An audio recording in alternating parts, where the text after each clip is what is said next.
بڑی عجیب کہانیاں لکھی ہیں. فرماتے ہیں کہ سلطان محمود ایک نیک بادشاہ تھا. اس کے پاس ایک دیہاتی نوجوان آ گیا. اس کا تعلق دیہات سے تھا. تعلیم بھی نہیں تھی, کچھ ایسی تربیت بھی نہیں تھی, مگر بادشاہ کے دربار میں آ کے جب خدمت پہ لگا تو اس نے اتنی اچھی خدمت کرنی شروع کی کہ تھوڑے دنوں میں بادشاہ کی آنکھوں میں بڑا درجہ پا گیا. بادشاہ نے اپنے مقرب بندوں میں شامل کر لیا. اب جو پہلے سے مقربین تھے نا, وہ بہت جیلس ہوتے تھے. ہم بڑے خاندانوں والے اور بڑی عقل سمجھ والے, تعلیم والے, ہم بادشاہ کے مشیر تھے. یہ کل کا نوجوان پتہ نہیں کہاں سے آ گیا دیہات سے اٹھ کے کہ بادشاہ کی اس کے اوپر بڑی خاص نظر پڑتی ہے.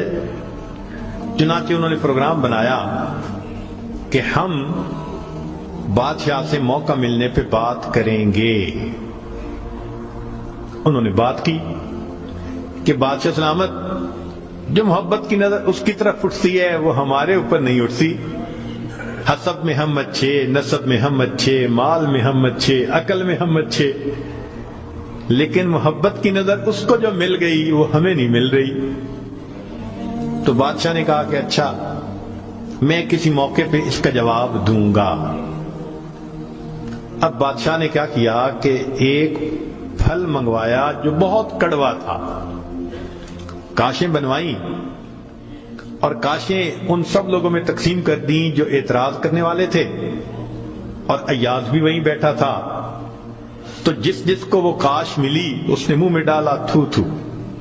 بادشاہ سلامت بڑا بہت کڑوا, توبہ توبہ بہت کڑوا.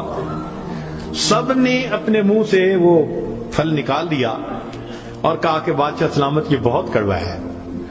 تو بادشاہ نے جب ایاز کو دیکھا تو وہ مزے سے کھا رہا تھا.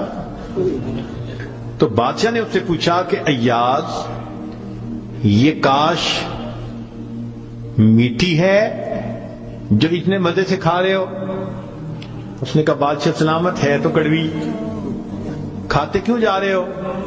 اس نے کہا بادشاہ سلامت میرے دل میں یہ بات آئی کہ جس بادشاہ کے ہاتھوں سے میں زندگی بھر میٹھی چیزیں لے کے کھاتا رہا, اگر آج مجھے کڑوی بھی مل گئی تو میں اس کو واپس کیسے کروں؟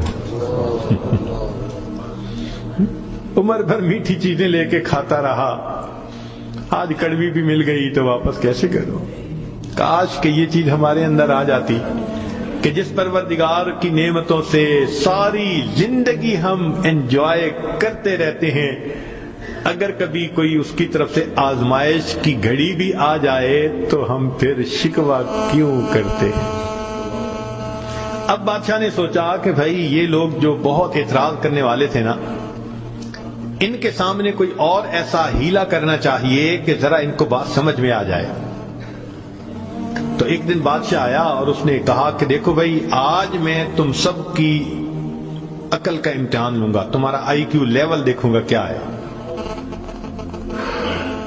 اور میں دیکھتا ہوں کہ کون اس میں پاس ہوتا ہے. اب جب بتا دیا تو سب بڑے محتاط ہو گئے. بادشاہ نے ایک موٹا سارا ہیرا دکھایا, دیکھو یہ کتنا قیمتی ہے, کتنا چمکدار ہے, اور ایک ہتھوڑا بھی ساتھ دیا,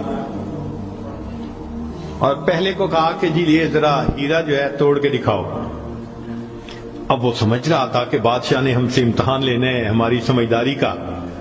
تو اس نے کہا بادشاہ سلامت یہ ہیرا تو بہت قیمتی ہے, اتنے کیرٹ کا, اور بالکل بے عیب ہے, کوئی فلاں نہیں, فلاں لیس ہے, لہذا اس کو تو نہیں توڑنا چاہیے. بادشاہ مسکرایا, کہنے لگا ہاں بہت اچھا. تو وہ سمجھا کہ بھائی میں نے بادشاہ کو کنونس کر دیا. چنانچہ دوسرے کو دیا, اس نے بھی اسی قسم کی لاجک. تیسرے کو دیا, اس نے بھی لاجک. جتنے اعتراض کرنے والے تھے سب کو ہیرا ہتھوڑا دیتے رہے, وہ یہی لاجک دیتے رہے اور معذرت کرتے رہے, حتیٰ کہ بادشاہ نے وہ ہیرا ایاز کے ہاتھ میں پکڑایا. جب ایاز کو کہا ایاز اسے توڑو, ایاز نے اس کو نیچے فرش پہ رکھا, دے کے مارا ہتھوڑا اور اس کے ٹکڑے ٹکڑے کر دیے. اب جب اتنے قیمتی ہیرے کے ٹکڑے ہو گئے تو وہ تو سارے خوش ہو گئے. آج اس کا گنوار پن کھلا، اس کی جہالت کھلی، بے وقوف، کیا پتا اس کو یہ کتنی قیمتی چیز تھی. تو وہ ایکسپیکٹ کرنے لگے کہ آج تو بادشاہ اس کو دھکا دے دے گا دربار سے. تو جب ہیرے کے ٹکڑے ہو گئے تو بادشاہ نے اس کی طرف دیکھ کے کہا، ایاز تو نے ہیرے کے ٹکڑے کر دیے، اتنے قیمتی ہیرے کے؟ تو ایاز نے آگے سے سمپل سا آنسر دیا کہ بادشاہ سلامت، آپ نے مجھے حکم دیا تھا ہیرے کو توڑ دو. اب میرے سامنے دو آپشن تھی، یا تو اتنے قیمتی ہیرے کو توڑ دیتا، یا پھر میں انکار کرتا تو آپ کے حکم کو توڑ دیتا. میری نظر میں آپ کا حکم ایسے سینکڑوں ہیروں سے زیادہ قیمتی تھا، لہذا اس کو کم قیمت سمجھتے ہوئے میں نے آپ کے حکم کو نہیں توڑا، میں نے ہیرے کو توڑ دیا. تو بھئی جتنا ایاز کے دل میں بادشاہ کے حکم کا احترام تھا، کاش ہم بندوں کے دل میں پروردگار کے حکم کا ایسا احترام آ جاتا.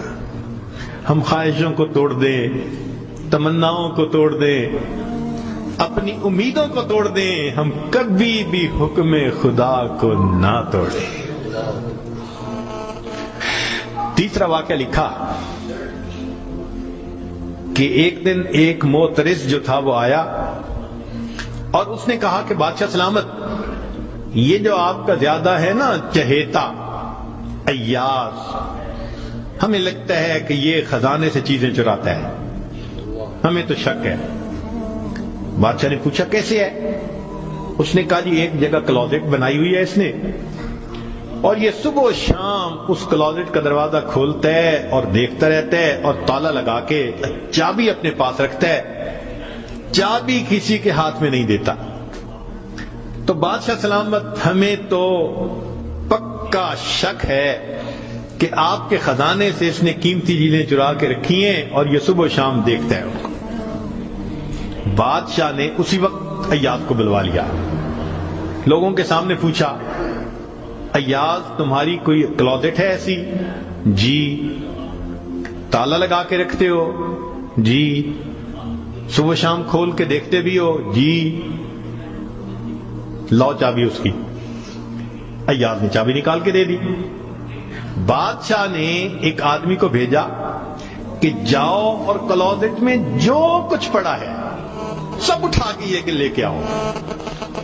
اب جب وہ گیا تو ایاز تو مطمئن کھڑا رہا، مگر معترضین بڑے خوش ہوئے، آج پکڑا گیا، آج سمجھ لگے گی بادشاہ کو یہ کیسا بددیانت انسان.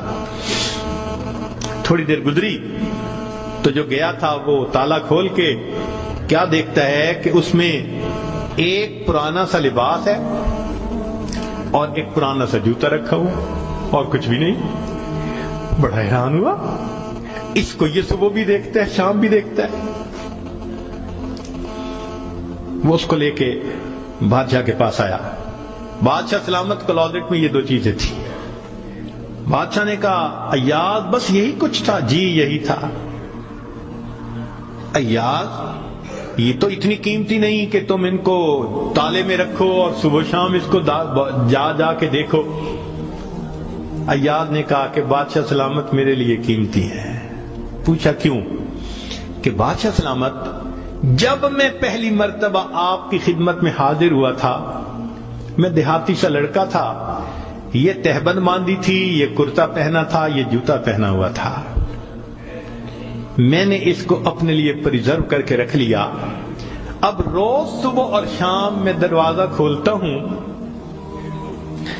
اپنے نفس کو مخاطب کر کے کہتا ہوں ایاز بادشاہ کے احسانات کو مت بھولنا، تمہیں جو اس نے رتبہ دیا تمہاری اوقات تو یہ تھی، تمہاری اوقات یہ تھی. میں صبح بھی اپنے آپ کو یاد دلاتا ہوں، میں شام بھی اپنے آپ کو یاد دلاتا ہوں. مولانا لکھتے ہیں کاش کہ یہ صفت اللہ ہمیں بھی عطا فرماتا، ہم بھی اپنے ابتدا کو دیکھتے، کیا حال تھا، کیا ہماری اوقات تھی، اور آج اللہ نے اپنی رحمتوں سے، نعمتوں سے، برکتوں سے کس طرح ہمیں مالا مال کر دیا، ہم بھی اپنی بنیاد کو یاد رکھتے ہیں۔ تو اگر ایک دنیا کا غلام اپنے مالک کے حکم کو اتنا قیمتی سمجھتا ہے تو ہم تو اللہ کے ویسے ہی بندے ہیں، غلام سے بھی ایک درجہ نیچے، ہم تو اللہ کی ملک ہیں، مخلوق ہیں اس کی۔ لہذا ہمیں چاہیے کہ اللہ رب العزت کے حکم کی عظمت کو سامنے رکھیں، ہمیشہ خیال رکھیں کہ حکم خدا کبھی بھی ٹوٹنے نہ پائے۔